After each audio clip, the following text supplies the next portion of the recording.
जबरदस्ती की शादी एपिसोड 17। कोमा से प्रियंका का होश आना। प्रियंका को पता चलना। ऋषि की शादी की सच्चाई। हेलो गाइस, कैसे हैं आप सब? आई थिंक सब ठीक होंगे। स्वागत है आपके अपने इस प्यारे से चैनल पर, LOV स्टोरीज WRITTN। यहाँ आपको मिलेगी दिल को छू लेने वाली लव स्टोरीज, वो कहानियां जो शायद कभी अपने जी ली हों, या शायद वो एहसास जो अपने कभी किसी के लिए फील किए हो। इस चैनल पर आइए और पढ़िए इन खूबसूरत लव स्टोरीज को। ये स्टोरीज सिर्फ पढ़ने के लिए है, किसी की भी भावनाओं को ठेस पहुंचाना इस चैनल का मकसद बिल्कुल भी नहीं है। तो अगर आप भी बलवे स्टोरीज के दीवाने हैं तो चैनल को सब्सक्राइब जरूर करें और बेल आइकन दबाना मत भूलना। चलो बढ़ते हैं कहानी की तरफ। ऋषि और ओजस फुल स्पीड में घर की तरफ जा रहे थे। उनकी गाड़ी उस समय किसी भी ट्रैफिक रूल का पालन नहीं कर रही थी। उन्हें जल्द से जल्द घर पहुंचना था।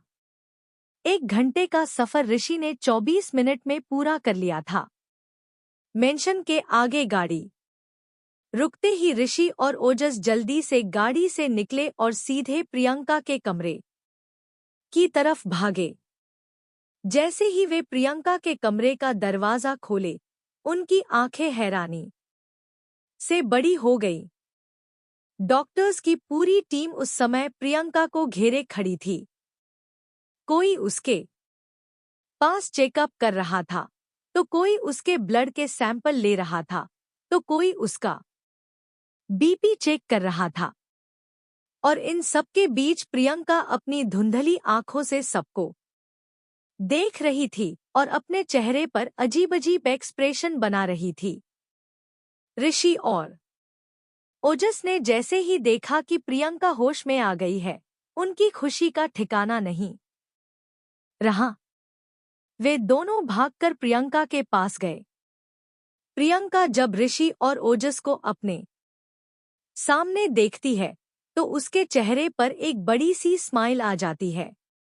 एक नखरीले अंदाज में वह ऋषि से शिकायत करती है, ऋष, देखना, ये लोग मेरे सर पर खड़े होकर पता नहीं कब से क्या कर रहे हैं। बोलना इनसे, यहाँ से जाने के लिए। ऋषि हैरानी और खुशी के मिलेजुले भाव से प्रियंका को देखते हुए कहता है, पिंकू, तुम ठीक हो गई? तुम्हें होश आ गया? ऋषि यह कहते हुए प्रियंका को कस के गले लगा लेता है। इस समय ऋषि इतना खुश था कि उसकी खुशी का अंदाजा लगाना बहुत मुश्किल था। एक सुकून था उसके दिल में, जो इतने दिनों से प्रियंका को बेहोश देखकर न जाने कैसा महसूस कर रहा था। ओजस भी प्रियंका को सही सलामत देखकर बहुत खुश होता है। वह प्रियंका से मिल ही रहा होता है कि इतने में एक डॉक्टर कहता है, इनकी हालत अब बेहतर है। वैसे तो कोमा से बाहर आना अपने आप में एक बड़ा मिरेकल है, पर फिर भी ये उन हजारों में से एक है जिन्होंने मौत को मात दी है। दिखने में तो ये बिल्कुल ठीक लग रही हैं, लेकिन फिर भी मैं कहूँगा कि अब इन्हें एक बार हॉस्पिटल लेकर आइए ताकि हम इनका फुल चेकअप कर सकें। ऋषि प्रियंका से अलग होता है और डॉक्टर की बात सुनकर कहता है, ठीक है डॉक्टर, तैयारियां कर ली हैं। प्रियंका को लेकर जल्द से जल्द हॉस्पिटल आ जाऊंगा। ओके मिस्टर नंदा, फिर भी मैं इन्हें यहाँ पर छोड़ जा रहा हूँ क्योंकि अभी अभी कोमा से बाहर आई हैं, तो इनकी बॉडी में अभी भी बहुत से चेंज होने बाकी हैं। किसी भी क्रिटिकल सिचुएशन में नर्स इसे हैंडल कर लेंगी। Thank you doctor. कुछ देर बाद डॉक्टर की सारी टीम प्रियंका को चेक करके वहां से चली जाती है। अब कमरे में सिर्फ ऋषि, ओजस, बड़ी माँ और आराध्या होती हैं। जब से प्रियंका को होश आया है। आराध्या दरवाजे के कोने में दुबक कर खड़ी रहती है और बस दूर से ही सब देख रही होती है। हालांकि जब प्रियंका को होश आया था तब आराध्या वहीं मौजूद थी। फ्लैशबैक। सुबह का समय रोज की तरह आराध्या प्रियंका को स्पंज बाथ दे रही थी। नर्स उसकी मदद कर रही थी। आराध्या प्रियंका के हाथ को साफ करते हुए मन ही मन उससे बातें करने लगती है। पता है प्रियंका, जब से ये मुझे लेकर आए हैं तब से मैंने इनके मुंह से हमेशा यही सुना है कि तुम बहुत शरारती हो और इन्हें और ओजस भैया को बहुत परेशान करती हो। मुझे भी देखना है कि तुम कैसी इन दोनों के नाक में दम करती हो। बहुत समय हो गया है, अब तो होश में आ जाओ। घरवाले बहुत परेशान होते हैं तुम्हें ऐसा देखकर, और ऐसी चीज तो बहुत ज्यादा किसी को दिखाते नहीं हैं, लेकिन अंदर ही अंदर तुम्हें ऐसा देखकर खुद टूट जाते हैं। तुम्हारी शरारतें, तुम्हारी बचकानी हरकतें, ये सब इन दोनों को बहुत याद आते हैं। प्रियंका, बड़ी माँ कहती है कि तुम और ऋषि जी एक दूसरे के सच्चे दोस्त हो, एक दूसरे की बातों को बिन कहे ही समझ जाते हो। जब तुम्हारी दोस्ती इतनी गहरी है तो क्या तुम्हें उनका दुख नजर नहीं आता? अगर इसी तरीके से अपनी दोस्ती निभानी है तो क्यों रखती हो उनसे अपनी दोस्ती? अपना सबसे अच्छा दोस्त, अपना हमदर्द मानते हो, पर तुम्हें देखकर ऐसा लगता है जैसे तुम्हें उनकी कोई परवाह ही नहीं। झूठी है तुम्हारी दोस्ती, तभी तो उठ नहीं रही हो। अगर इतनी ही परवाह होती उनकी तो अब तक उठकर उन्हें संभाल लिया होता, पर नहीं, तुम्हें तो सोने से ही फुर्सत नहीं। मैं आज ही ऋषि जी से कहूंगी कि तुमसे अपनी दोस्ती खत्म करते हैं। आराध्या यह कहकर प्रियंका का हाथ साफ करके वहां से उठने ही वाली होती है कि वह देखती है कि प्रियंका ने उसके हाथ को कस के पकड़ लिया है। यह देखकर आराध्या के जैसे होश उड़ जाते हैं। जब वह गौर से देखती है तो प्रियंका के हाथ और पैरों में मूवमेंट हो रही होती है और उसकी आंखें भी धीरे धीरे खुलने की कोशिश कर रही होती हैं। वह अपने होठों को हल्का सा खोलती है जैसे कुछ कहना चाहती हो, पर वहां पर सिर्फ हवा होती है। प्रियंका को हिलता डुलता देख आराध्या घबरा जाती है। नर्स जो इस समय प्रियंका की रिपोर्ट तैयार कर रही थी, आराध्या जल्दी से ताली बजाती है और उस नर्स को इशारा करके अपनी प्रियंका की तरफ देखने को कहती है। ताली की आवाज सुनकर जैसे ही नर्स प्रियंका को देखती है तो उसकी बॉडी और मुंह देखकर नर्स भी हैरान हो जाती है। वह जल्दी से डॉक्टर को फोन मिला देती है और उन्हें प्रियंका की हालत की पूरी अपडेट देती है। आराध्या देखती है कि प्रियंका की बॉडी बहुत ज्यादा वाइब्रेट कर रही है। वह बार बार जोर जोर से सांसें ले रही है। नर्स भागकर जाती है और घर के बाकी फैमिली मेंबर्स को बुलाने के लिए आती है। बड़ी माँ निमो जैसे ही कमरे में आते हैं तो प्रियंका की हालत देखकर और ज्यादा घबरा जाते हैं। आराध्या प्रियंका का हाथ जोरों से पकड़कर बैठी होती है और उसके सर को सहला रही होती है। कुछ ही मिनट में वहां पर डॉक्टर की पूरी टीम आ जाती है। वे प्रियंका को घेरकर खड़े हो जाते हैं और सारे फैमिली मेंबर्स को फिलहाल के लिए दूर कर देते हैं। बड़ी माँ नीमो एक जगह खड़े हो जाते हैं। आराध्या दरवाजे के पास जाकर खड़ी हो जाती है। डॉक्टर प्रियंका को चेक कर रहे होते हैं। धीरे धीरे करके प्रियंका पूरी तरह से होश में आ जाती है और अपनी बड़ी बड़ी आंखों से सबको देखने लगती है। वह अपनी माँ को देखकर एक प्यारी सी स्माइल देती है और बड़ी माँ की आंखों में उस समय खुशी के आंसू आ जाते हैं। Flashback and.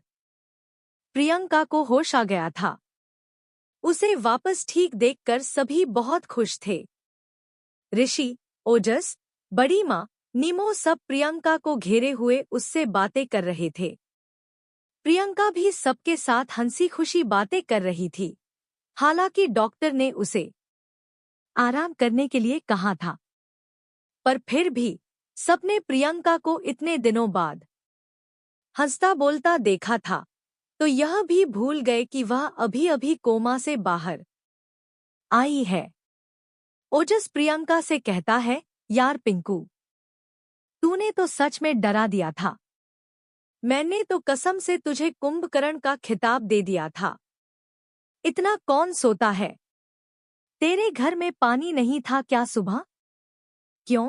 बंदर जैसी शक्ल पर लग रहा है। सब उसकी बात सुनकर हंसने लगते हैं। हंसते हंसते प्रियंका की नजर आराध्या पर जाती है, जो कोने में खड़ी सबको देख मुस्कुरा रही होती है। उसे देख प्रियंका अपनी बड़ी माँ से कहती है, वो लड़की कौन है? वहाँ कहाँ खड़ी है? प्रियंका के यह कहने पर सबका ध्यान आराध्या की तरफ जाता है। उसे कोने में खड़ा देख बड़ी माँ उससे कहती है, आरू, वहाँ क्या कर रही है? यहाँ आओ, तुम भी प्रियंका से मिलो। बड़ी माँ के कहने पर प्रियंका अपने हाथ से इशारा करके कहती है कि वह बाद में आएगी। ओजस आराध्या के पास जाता है और उसे पकड़कर बेड के पास ले आता है और कहता है, भाभी, आप बाद में क्यों मिलेंगी? आपका तो पहले राइट बनता है प्रियंका से मिलने का। मैंने सुना है कि आप सबसे ज्यादा आप ही ने सेवा की है प्रियंका की।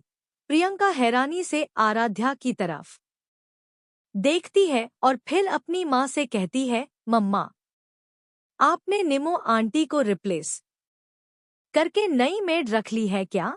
बड़ी माँ उसके सर पर हल्की सी चपत लगाती है और कहती है, कोमा में रहकर दिमाग खिसक गया है क्या तेरा? मेड नहीं है, मालकिन है इस घर की। बड़ी माँ अपनी जगह से उठती है और आराध्या को प्रियंका के सामने लाकर कहती है, प्रियंका, इससे मिलो। ये है आराध्या, ऋषि, नंदा, ऋषि की वाइफ और मेरी बहू। प्रियंका एकदम शॉक होकर आराध्या को देखती है, फिर एक नजर ऋषि को देखती है, जो इस समय अपनी नजरें नीची करके खड़ा होता है। प्रियंका आराध्या को देखती है और कहती है, यार, बस 6 महीने के लिए कोमा में थी, तूने शादी कर ली है। साल के लिए होती तब तो तेरे बच्चे से भी मुलाकात हो जाती। 1 मिनट, 1 मिनट, बच्चे बच्चे तो नहीं है ना? ऋषि एकदम से छिप जाता है और प्रियंका से कहता है, क्या पागल हो गई है क्या? मुश्किल से 2.5-3 महीने हुए हैं शादी को, बच्चे कहाँ से आएंगे? ओजस मजे लेते हुए कहता है, बच्चे जहाँ से आते हैं ना, हमारे ऋषि भाई साहब उस राह पर भी नहीं है। ओजस की बात पर ऋषि ओजस को गुस्से से देखता है। प्रियंका सबकी बातों को इग्नोर करती है और आराध्या की तरफ देखकर हल्की सी स्माइल देकर कहती है, तुम तो बहुत सुंदर हो। मानना पड़ेगा, मेरे दोस्त की पसंद बहुत अच्छी है। उसके बाद ऋषि की तरफ देखकर, ऋषु, तुझे कहाँ से मिल गई थी ये सुंदर लड़की? सच बता, भगा के लाया है क्या? उसकी इस बात पर सब मुंह पर हाथ रखकर होकर मुस्कुराने लगते। प्रियंका सबको देखकर कहती है, क्या हुआ आप लोग ऐसे क्यों देख रहे है? ऋषि सबकी तरफ देखते हुए कहता है, कुछ नहीं, सब होश में आने से पागल हो गए हैं। फिर सबको देखते हुए, अभी सब कमरे से बाहर चलो, प्रियंका को आराम की जरूरत है। प्रियंका बचकाने अंदाज में कहती है, नहीं, मैंने बहुत आराम कर लिया। अब मुझे सबसे बातें करनी है, और खासकर मुझे आराध्या से बातें करनी है। प्रियंका बिटिया, बस एक यही इच्छा है जो तुम्हारी पूरी नहीं हो पाएगी। कौन सी इच्छा? नीमो यह बोल ही रही थी कि बड़ी माँ ने उसे बीच में रोक दिया। निमो, शांत हो जाओ। फिर प्रियंका की तरफ घूर कर देखती है। पिंकू। आराध्या बोल नहीं सकती, वो बेजुबान है। बड़ी माँ के यह कहने पर प्रियंका एकदम शॉक हो जाती है।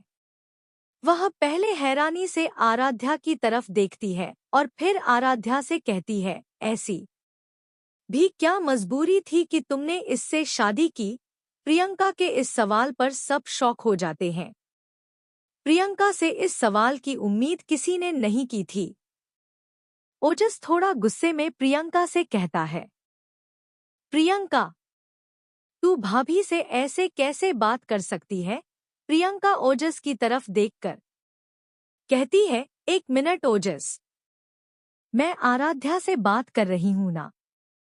फिर आराध्या की तरफ देखकर, हाँ तो आराध्या, ऐसी क्या मजबूरी थी कि तुमने ऋषि से शादी की? उसके यह कहने पर सबके चेहरे पर स्माइल आ जाती है और प्रियंका एक बड़ी सी मुस्कान के साथ आराध्या से कहती है, थोड़े टाइम रुक जाती, मैं कोमा से बाहर आ जाती, तुम्हारे लिए वर्ल्ड का बेस्ट लड़का ढूंढती। एक तुम हो जो कुछ बोल नहीं सकती, और एक ये ऋषि है जो बोलता भी ऐसे है जैसे कि सरकार को टैक्स देना है। तुम दोनों ऐसे ही हो। कहीं पता चला फ्यूचर में बच्चे म्यूट के बटन के साथ पैदा होंगे। दो, जब मन चाहे ऑफ कर दो, जब मन चाहे ऑन कर। उसकी इस बात पर सभी हंसी से लोटपोट हो जाते हैं और आराध्या धीरे से मुस्कुराने लगती है। पर ऋषि खींच गया था। वह प्रियंका से बोला, हमारे फ्यूचर की चिंता करने की तुझे कोई जरूरत नहीं है। फिलहाल तू आराम कर, अभी अभी होश में आई है। बड़ी माँ ने भी इस बार जोर देने पर सब कमरे से बाहर चले गए और प्रियंका को रेस्ट करने के लिए छोड़ दिया। ऋषि और आराध्या अपने कमरे में आ गए थे। आराध्या जैसे ही आगे जाने वाली होती है, ऋषि ने उसका हाथ पकड़ लिया। आराध्या ने हैरानी से पीछे देखा तो ऋषि ने एक प्यारी सी स्माइल के साथ कहा, थैंक्स। ऋषि के अचानक थैंक यू बोलने पर आराध्या उसे हैरानी से देखने लगी। ऋषि धीरे से आराध्या का हाथ पकड़कर उसके पास आया और उसके एक हाथ को अपने दोनों हाथों से थामते हुए बोला, thank you so much Aaradhya. आज तुम्हारी वजह से हम सब प्रियंका को सही सलामत देख पा रहे हैं। उसे ठीक करने के लिए मैंने दुनिया भर के डॉक्टर्स से इलाज करवाया, पर कोई फायदा नहीं हुआ। पर आज तुम्हारी मेहनत रंग लाई। प्रियंका आज हम सबके साथ बोल रही है। आराध्या ने हल्की सी स्माइल की और अपने हाथ के इशारे से ऋषि को बताने लगी, ये अब उसका भी परिवार है। यहाँ पर जुड़े हर लोगों से उसका भी एक रिश्ता है, और कोई अपनों के लिए कुछ करता है तो उसे थैंक्स या सॉरी नहीं कहते। ऋषि उसकी बात समझकर मुस्कुरा दिया। ऋषि, बिल्कुल, जितना तुमने इस परिवार के लिए किया है उतना तो शायद मैं यहाँ रहकर भी नहीं कर पाता। वैसे मैं सोच रहा था कि प्रियंका के ठीक होने के जश्न में छोटी सी पार्टी रखें। तुम क्या कहती हो? ऋषि की बात पर आराध्या चौंक गई। यह पहली बार था जब ऋषि ने उससे किसी बात पर कोई राय मांगी थी। आराध्या धीरे से अपनी गर्दन हिलाई। ऋषि मुस्कुराकर आराध्या से कहा, ठीक है, मैं जल्दी प्रियंका को डॉक्टर के पास एग्जामिनेशन के लिए ले जाऊंगा और जैसे ही उसकी सारी रिपोर्ट आ जाए हम उसके बाद एक अच्छी सी पार्टी करेंगे। आराध्या ने ऋषि के कपड़े अलमारी से निकालकर उसे दिए और फ्रेश होने के लिए कहा। ऋषि कपड़े लेते हुए आराध्या से कहा, ऋषि तुम्हारी पढ़ाई कैसी चल रही है? कॉलेज में कोई दिक्कत परेशानी तो नहीं है? कुछ है तो बता दो। आराध्या इशारे में, नहीं सब ठीक है, कॉलेज में कोई दिक्कत परेशानी नहीं है। इनफैक्ट वहां पर सब उसकी बहुत अच्छी पहल भी करते हैं। ऋषि चलो फिर तो बहुत अच्छी बात है, लेकिन फिर भी अगर किसी ने तुम्हें परेशान किया तो बोलना मत। तुम ऋषि नंदा की वाइफ हो, किसी में इतनी हिम्मत नहीं की तुम्हारी आंख उठाकर भी देख सकें। आराध्या इशारे में, नहीं वहां पर ऐसा कुछ भी नहीं है। बाकी चारू ने बहुत अच्छे से सब संभाला है। चारू की बात सुनकर ऋषि के माइंड में कुछ आया और उसने आराध्या से पूछा, ये तुम्हारी केयरटेकर है? वो वहां पर दिख नहीं रही है। आज प्रियंका के पास भी सभी लोग मौजूद थे, बस ये चारू वहां मौजूद नहीं थी। आराध्या इशारे में, वो 2 दिन की छुट्टियों पर अपने घर गई हुई है। ऋषि छुट्टी किसने दी उसे? छुट्टी पर जाएगी तो तुम्हारा ध्यान कौन रखेगा? परमिशन इतने दिन से? 2 दिन की? आराध्या इशारे में, अपने घर ही तो गई है, अपनी फैमिली से मिलने। और परमिशन वो मैंने दी उसे। ऋषि तुम मुझसे परमिशन क्यों ली? अब उसके ऑफ में तुम्हारा काम कौन करेगा? आराध्या मैं कोई छोटी बच्ची नहीं हूं, अपना ध्यान खुद रख सकती हूं। और जब चारू नहीं थी तभी तो अपना काम करती थी। ऋषि हाँ, क्योंकि तब तुम्हारे कॉलेज नहीं थे, तुम पढ़ाई नहीं करती थी, इसीलिए तुम घर तो मैनेज कर लेती थी। घर और कॉलेज सब एक साथ कैसे करोगी? आराध्या मैं सब कर लूंगी, आप परेशान मत होइए। ऋषि ने अपने कपड़े सोफे पर रखे और आराध्या के पास आकर उसके दोनों बाजू को पकड़कर उसकी आंखों में आंखें। आराध्या पहली बार ऋषि को ऐसे देख रही थी, उसकी इतनी परवाह करते हुए। उसे तो पता ही नहीं था कि ऋषि उसकी इतनी परवाह करता है। आखिरी बार उसने उसकी परवाह तब की थी जब आराध्या घर छोड़कर मंदिर में चली गई थी। आज फिर से ऋषि को अपनी इतनी फिक्र करते देख आराध्या को बहुत खुशी हो रही थी। और होती भी क्यों ना, बचपन से प्यार के लिए ही तो तरसी थी वो। अब उसके पास एक परिवार था जो उससे बहुत प्यार करता था। बस ऋषि के लिए वो अपनी फीलिंग बता नहीं पा रही थी। यह सिर्फ परवाह है या इसमें प्यार भी कहीं छुपा हुआ है? वैसे तो फिलहाल इस घर में अब रोज एक नया भूचाल आएगा, क्योंकि प्रियंका होश में आ गई थी। अभी इतना ही है कि प्रियंका के होश में आने से ऋषि और आराध्या के रिश्ते में कैसे सुधार आता है। अगले दिन सब डाइनिंग टेबल पर बैठकर ब्रेकफास्ट की तैयारी कर रहे थे। ओजस को ऋषि से कुछ काम था, इसीलिए वह भी सुबह सुबह मेंशन में आ गया था। वह भी सबके साथ बैठकर आराम से ब्रेकफास्ट का इंतजार कर रहा था। आराध्या एक एक करके सारी डिशेस को डाइनिंग टेबल पर लगा रही थी।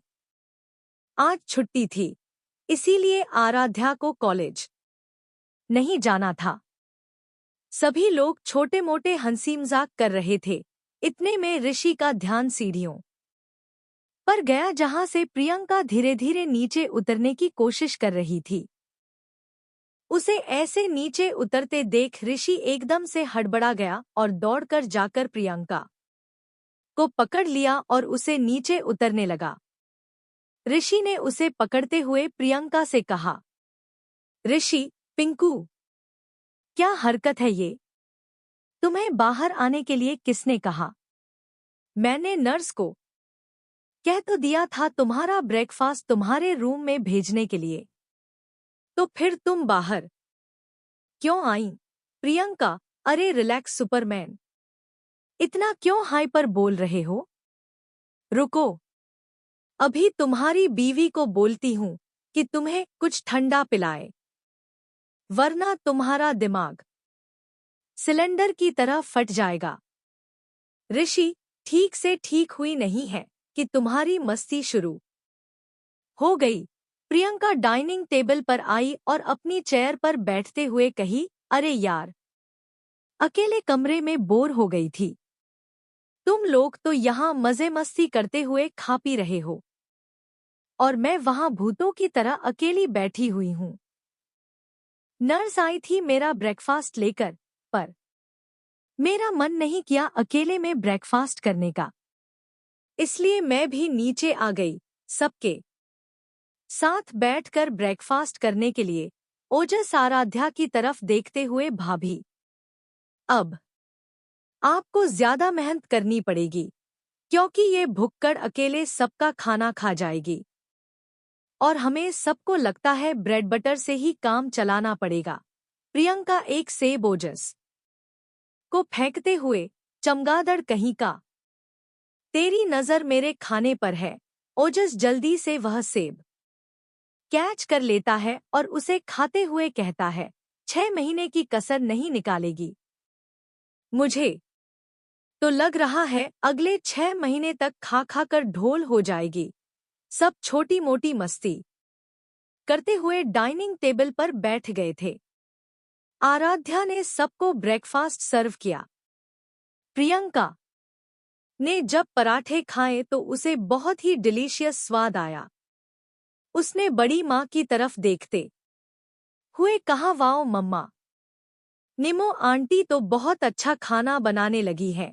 बड़ी माँ ने आराध्या की तरफ देखते हुए कहा, खाना निमो ने नहीं, आराध्या ने बनाया है। प्रियंका हैरानी से आराध्या की तरफ देखती है और कहती है, क्या इतना सारा खाना आराध्या ने बनाया है? बड़ी माँ, और नहीं तो क्या? मेरी बहू को कम मत समझना। जब से आई है, घर की जिम्मेदारी और रसोई की जिम्मेदारी बहुत अच्छे से संभाली है इसने। मुझे तो कुछ करने की जरूरत ही नहीं पड़ती। घर, रसोई और अपनी पढ़ाई सबको मैनेज करती है। प्रियंका एक आंख मारते हुए आराध्या से कहती है, और ऋषि को कैसे मैनेज करती हो? प्रियंका के यह कहने पर आराध्या का चेहरा पूरा लाल हो गया। ओजस तो अपना सर नीचे करके मंदमंद मुस्कुरा रहा था।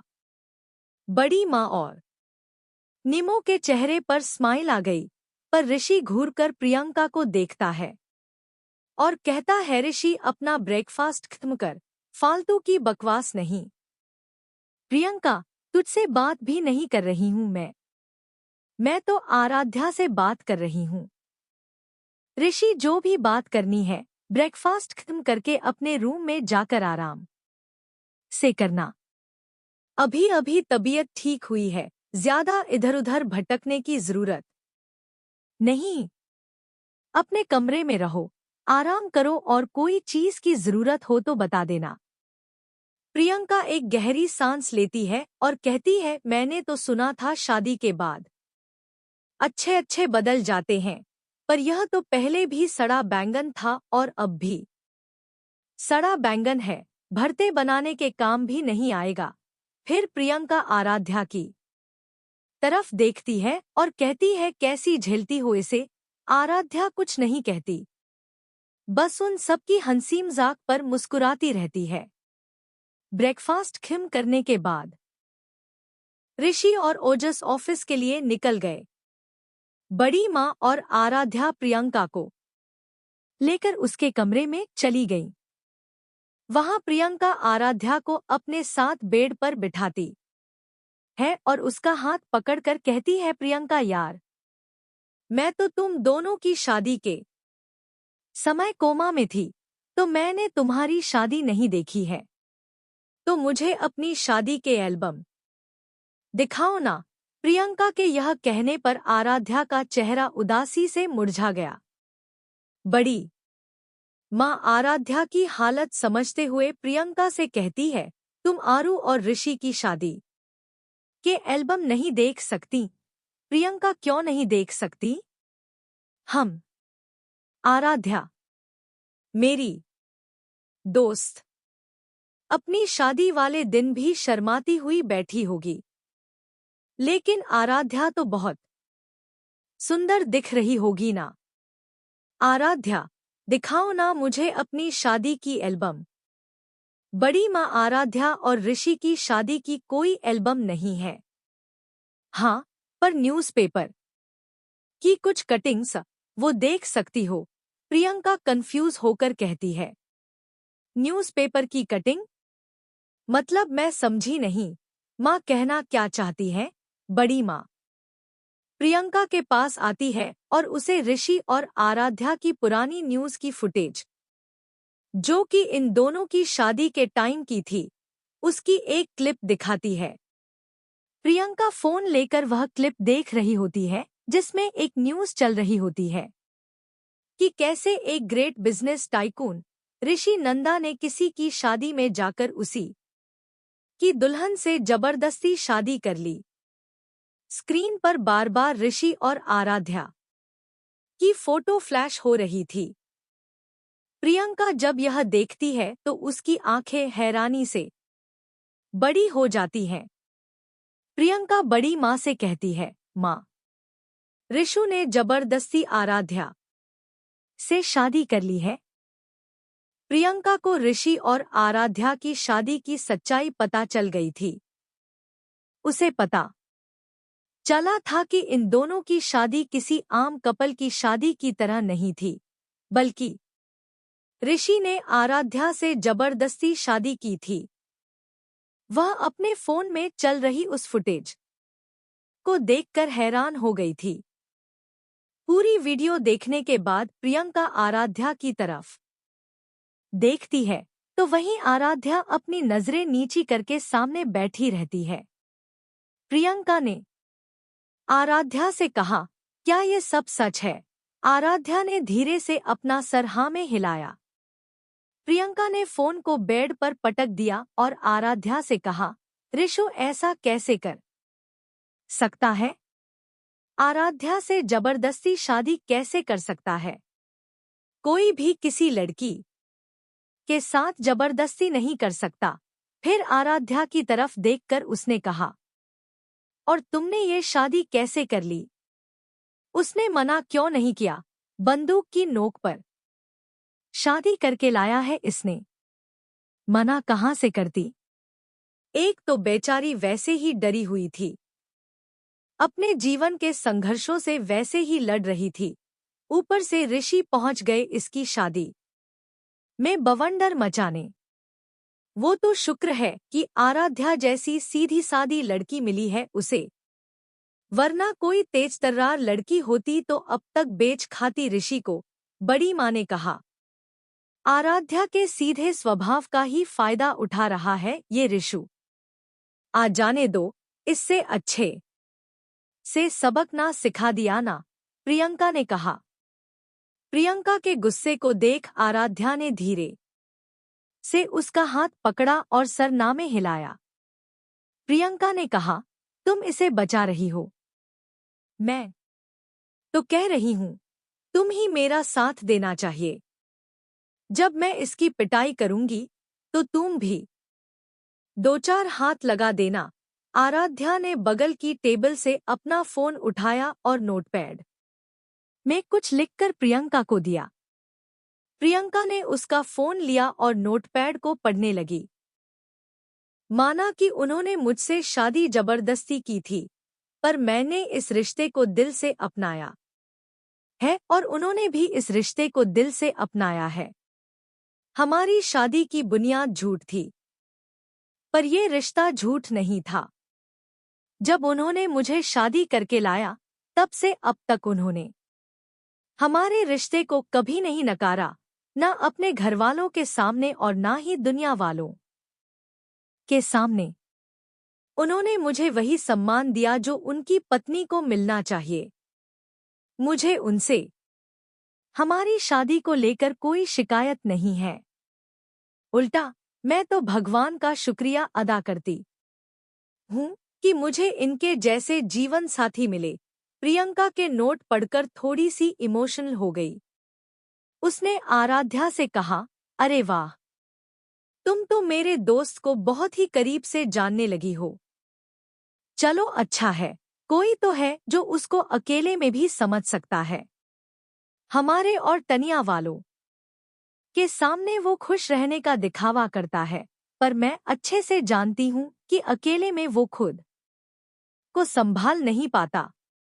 भले ही ऋषु ये बात किसी के सामने जाहिर ना करे, पर उसकी आंखें सब बताती हैं। चलो चलो, बहुत हो गई तुम दोनों की बातें। आराध्या, चलो तुम भी जाकर आराम कर लो। और पिंकू, तुम्हें तो रेस्ट की सख्त जरूरत है। अगर ऋषि को पता चल गया ना कि सारा दिन तूने उधमस्ती की है और थोड़ा सा भी आराम नहीं किया है, तो वो हम सब पर चिल्लाएगा। बड़ी माँ दोनों के बीच में रोते हुए बोली। प्रियंका ने बेड पर लेटते हुए कहा, उसे काम ही क्या है, फालतू में सबका पीछा करता रहता है। आराध्या ने प्रियंका को कंबल ओढ़ाया और लाइट्स ऑफ करके कमरे से बाहर आ गई। आराध्या अपने कमरे में गई और बड़ी माँ भी अपने रूम में चली गई। आराध्या अपने रूम में जाकर अपने फोन से चारों को मैसेज करती है कि क्या उसके घर में सब ठीक है। कुछ देर बाद चारू का रिप्लाई आया, जी मैम, सब ठीक है। थैंक यू सो मच मुझे छुट्टी देने के लिए। मैं कल शाम तक वापस आ जाऊंगी। इस रिप्लाई के साथ चारू ने एक स्माइली वाली इमोजी भेजी थी। आराध्या ने भी उसका रिप्लाई इमोजी के साथ ही दिया। आराध्या ने अपना फोन साइड में रखा और अपने अलमारी से एक आराध्या ने अपना फोन साइड में रखा और अपने अलमारी से एक डायरी निकालकर उसमें कुछ लिखने लगी।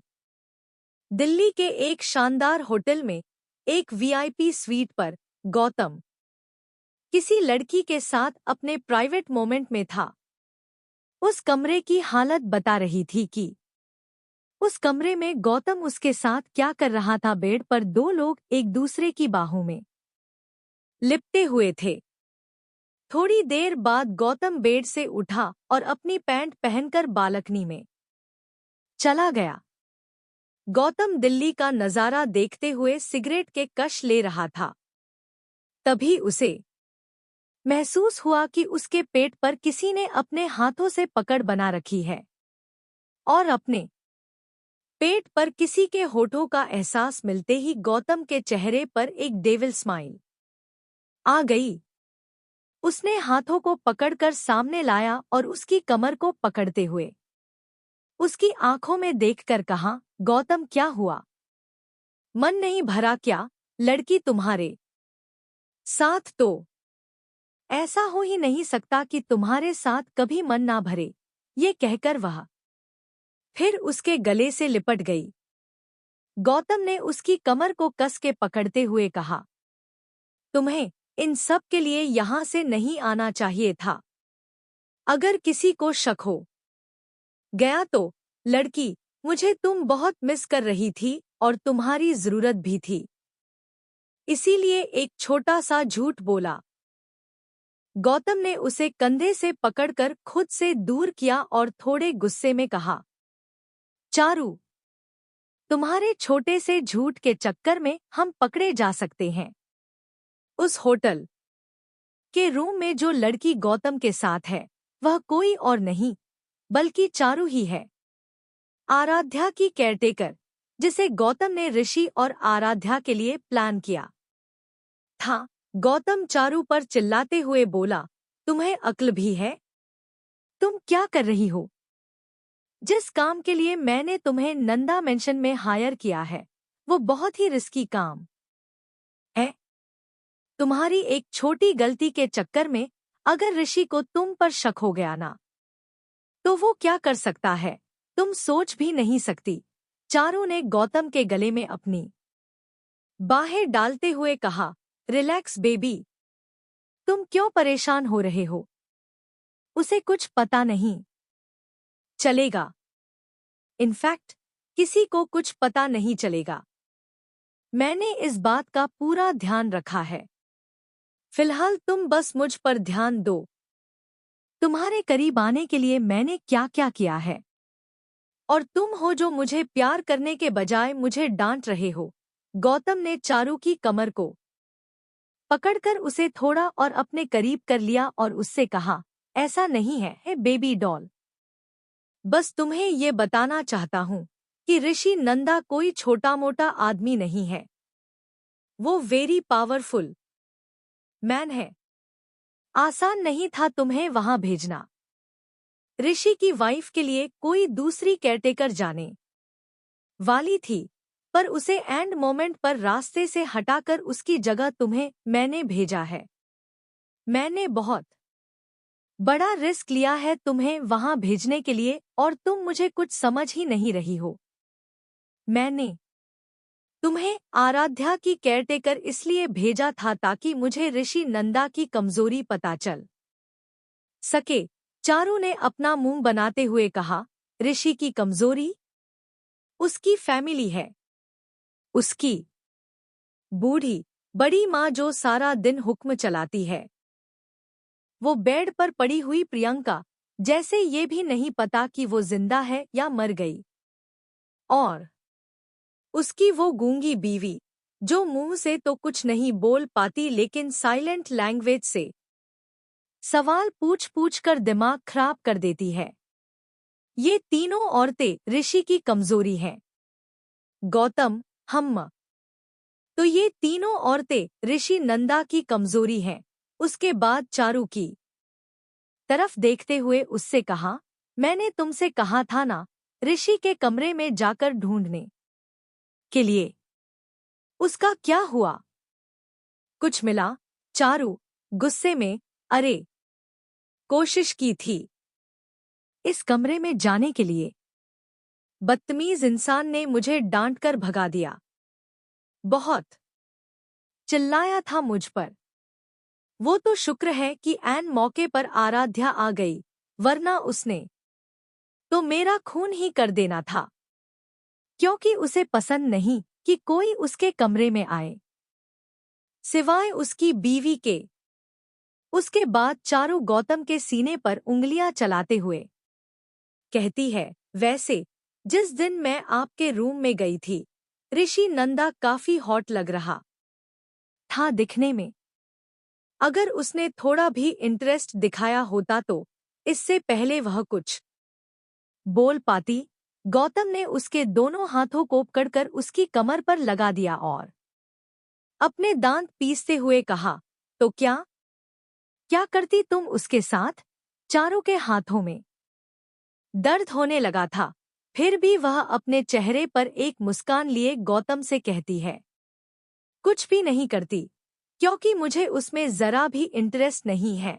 गौतम ने चारू का हाथ छोड़ दिया और उसके बालों में उंगलियां घुमाते हुए कहा, अगर इंटरेस्ट नहीं है तो इंटरेस्ट बनाओ। चारू की आंखें हैरानी से बड़ी हो गईं। क्या? गौतम डेविल स्माइल के साथ, यही बेबी डॉल इंटरेस्ट बनाओ। ऋषि नंदा को अपनी अदाओं के जाल में फंसाओ। कुछ ऐसा करो जिससे ऋषि तुम्हारे पास आए, तुम्हारे नजदीक आए और आराध्या को छोड़ दे। चारू गौतम को हैरानी से देखते हुए कहती है, तुम्हें अभी भी उस बेजुबान आराध्या में इंटरेस्ट है? गौतम चारू की तरफ देखते हुए कहता है, इंटरेस्ट तो मुझे उसमें पहले भी नहीं था, पर पहले वो मेरे लिए दादाजी की वसीयत लेने का एक जरिया थी और अब एक जीती हुई ट्रॉफी जिससे मैं ऋषि नंदा से जीतना चाहता हूँ। अगर उस दिन ऋषि मेरी शादी में आकर तमाशा नहीं करता तो आज आराध्या मेरी बीवी होती। चारू हाँ, बिल्कुल। और अगर ऐसा हो जाता तो इस समय तुम मेरे साथ ना होकर अपनी बीवी के साथ बेड पर होते। गौतम ने चारू की कमर पर अपनी उंगलियां घुमाते हुए कहा, या ऐसा भी हो सकता है कि मेरी बीवी घर के किसी कोने में पड़ी होती और बेड पर मेरे साथ तुम ही होती। गौतम के ये कहने पर चारू के चेहरे पर एक शरारती मुस्कान आ गई। गौतम ने चारू को थोड़ा सा ऊपर उठाया जिससे चारू अपना पैर गौतम की कमर पर लपेट दे। गौतम चारू को लेकर फिर से रूम में चला गया और फिर से एक बार कमरे की लाइट ऑफ हो गई और दोनों अपने प्राइवेट मोमेंट में चले गए। नंदा मेंशन। ऋषि की कार बाहर आकर पार्क हुई। ऋषि फोन पर बात करते हुए घर के अंदर एंटर किया, अपना लैपटॉप बैग वहीं सोफे पर पटकते हुए वह बेधड़क से अपने कमरे की तरफ चला गया। आराध्या किचन में थी। उसे पता चल गया था कि ऋषि घर आ गया है। वह जल्दी से उसके लिए कॉफी रेडी करती है। जैसे ही आराध्या कॉफी लेकर बाहर आई, उसने देखा कि ऋषि घर के कपड़ों में है। उसने एक ट्राउजर और एक टी-शर्ट पहनी हुई थी। ऋषि अपना लैपटॉप ऑन करने ही वाला था कि इतने में उसकी नजर आराध्या पर पड़ी जो कॉफी लेकर उसकी तरफ आ रही थी। ऋषि ने अपना लैपटॉप साइड में रख दिया और ब्लूटूथ पर सामने वाले को इंस्ट्रक्शन दिए, फाइल जितनी जल्दी हो सके रेडी करो। मुझे मीटिंग में कोई भी चूक नहीं चाहिए। ये कहते हुए अपना फोन डिस्कनेक्ट कर दिया और ब्लूटूथ और फोन साइड में रख दिया। आराध्या ने ऋषि की तरफ कॉफी बढ़ाई। ऋषि ने आराध्या के हाथ से कॉफी ले ली और उसे एक प्यारी सी स्माइल दी। आराध्या वहीं सोफे पर बैठ गई। ऋषि ने आराध्या की तरफ देखते हुए कहा, प्रियंका ठीक है। आराध्या ने एक स्माइल के साथ ऋषि की तरफ देखा और हाँ में सर हिलाया। ऋषि तुम्हारी प्रियंका से कोई बात हुई? आराध्या इशारे में, थोड़ी बहुत। ऋषि चलो अच्छा है, तुम दोनों एक दूसरे की कंपनी अच्छी लग रही है। तभी पीछे से आवाज आई, वाह कितनी रोमांटिक बातें हो रही हैं दोनों में। और टॉपिक मैं हूं। ऋषि और आराध्या दोनों पीछे पलट कर देखते हैं तो प्रियंका एक पिलर के सहारे खड़ी होकर उन दोनों को देख रही होती है।